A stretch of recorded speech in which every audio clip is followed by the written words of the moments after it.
हाय guys, मैं हूं Swati Pathak and welcome back to my channel.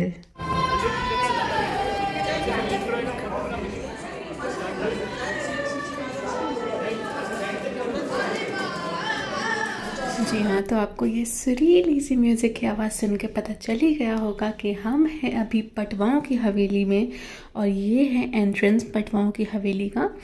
ये है फर्स्ट जहाँ से आप मेन रोड से एंटर करते हो और उसके बाद लाइन से सब है।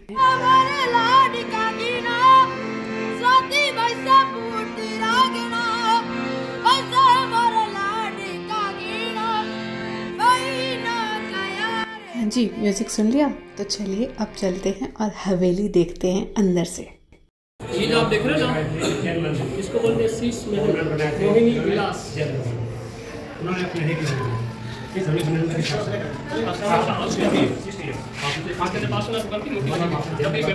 जब भी व्यापारी व्यापार करने के लिए बाहर जाता था तो इस मूर्ति को साथ में लेके जाता था।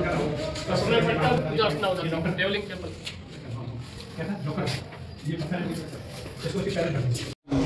ये पुराने समय का सीक्रेट लॉकर जिसके अंदर सोना चांदी पैसा रख दिया जाता, ये पत्थर वाली स्लाइड लॉक हो जाती थी। अच्छा। और इसके ऊपर ऐसी पेंटिंग आ जाती, किसी को मालूम नहीं पड़ता मेरे पास सीक्रेट लॉकर है। अपना जो लॉकर है बेडरूम के अंदर रखता है। उसको बोलते हैं हस्बैंड वाइफ फ्रेंड। एंड इधर वाइफ दोनों का हस्बैंड वाइफ फ्रेंड ले चलिए। सो मेरी तरह अगर आपके दिमाग में भी ये क्वेश्चन आया कि ये पटवाओं की हवेली क्या है, मतलब ऐसा क्या नाम है इसका, तो पटवाओं दे वर द पीपल जो कि वहाँ के किंग्स को फाइनेंस करते थे।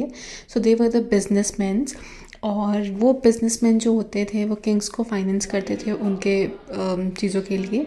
और ये उनकी हवेली है, तो उन्होंने अपने बेटों के लिए हवेलियाँ बनवाई थी, सबके लिए सेपरेट बट सारे एक लाइन से। अब जब आप एंटर करते हो तो सबसे पहले आपको मोहिनी विलास दिखता है जहाँ पे उन पटवाओं के बिजनेस के इक्विपमेंट्स रखे हुए हैं।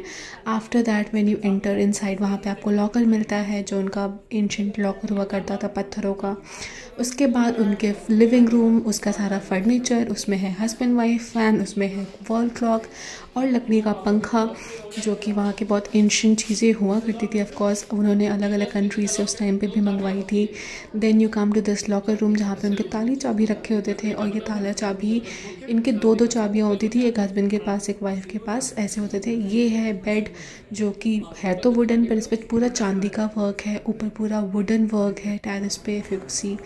और ये रानी की साड़ियाँ, और पहले भी जो आपने देखी थी वो उस टाइम पे जो रानी साड़ियाँ पहनती थी ये उनकी साड़ियाँ हैं। एंड ये पूरा फर्नीचर, ये वाटर स्टोरेज टैंक्स जहाँ पे बारिश होती थी जब, तो इनमें पानी फ़िल्टर आउट करके रखा जाता था। और ये सारी चीज़ें हैं यहाँ पे जो आपको देखने को मिलेंगी। It's very interesting. कुछ चीज़ें बहुत ही नॉर्मल है, जैसे कि यहाँ पे हमने देखा नींबू निचोड़ने वाला जो होता है, सेवइयाँ बनाते थे, मतलब 10-12 साल पहले जो आंटीज़ को हमने देखा है, हमारे नेबर्स को, मसाला पीसने वाला भी देखो। तो ये सारी चीज़ें हैं, ऑरेंज जूसेस वगैरह जो आज भी कहीं ना कहीं दिख जाती हैं चीज़ें। But yes, this are all very old. Maintenance की थोड़ी सी कमी है यहाँ पे, क्योंकि आई थिंक कोई मेंटेन नहीं करा इस चीज़ को। हालांकि इससे बिज़नेस अभी भी कर रहे हैं लोग, ये पैसा अभी भी उन लोगों के पास जा रहा है। तो ये सारी चीज़ें हैं हवेली के अंदर। एक ही हवेली ओपन है for visitors purpose, tourism purpose, बाकी की 4 हवेलियाँ बंद हैं। फिर हम आ गए टेरेस पे जहाँ से दिखता है पूरा फोर्ट का व्यू। सो बेसिकली ये जो जैसलमेर मेन फोर्ट है उसका व्यू आपको हर जगह से दिखेगा।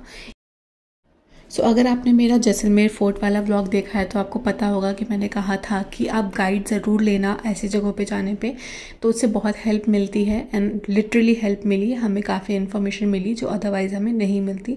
सो हाईली रिकमेंडेड।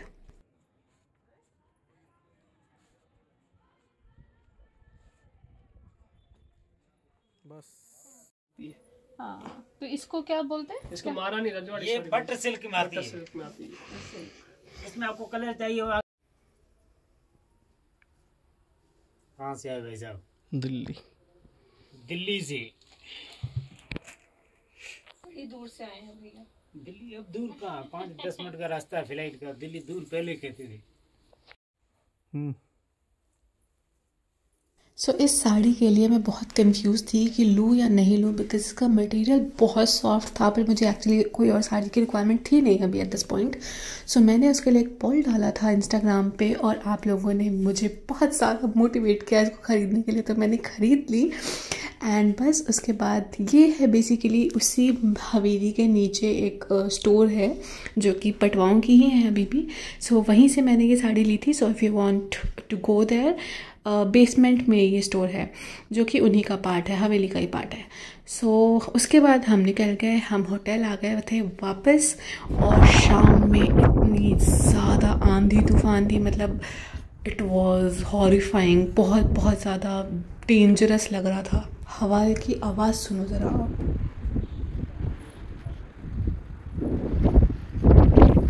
तो यहाँ हम 10 मिनट से ज़्यादा खड़े नहीं हो पाए बिकॉज बहुत तेज़ हवा थी। फिर हम रूम में आके हमने किया कुछ रूम सर्विस ऑर्डर और स्नैक्स वगैरह एंजॉय किया, डिनर किया और उसके बाद मौसम को थोड़ा एंजॉय किया विंडो ओपन करके हल्की सी। I hope you like this vlog. Please इसको लाइक कीजिएगा, कमेंट कीजिएगा, शेयर कीजिएगा। एंड अगर आपने चैनल को सब्सक्राइब नहीं किया है तो सब्सक्राइब ज़रूर कीजिएगा। बाय।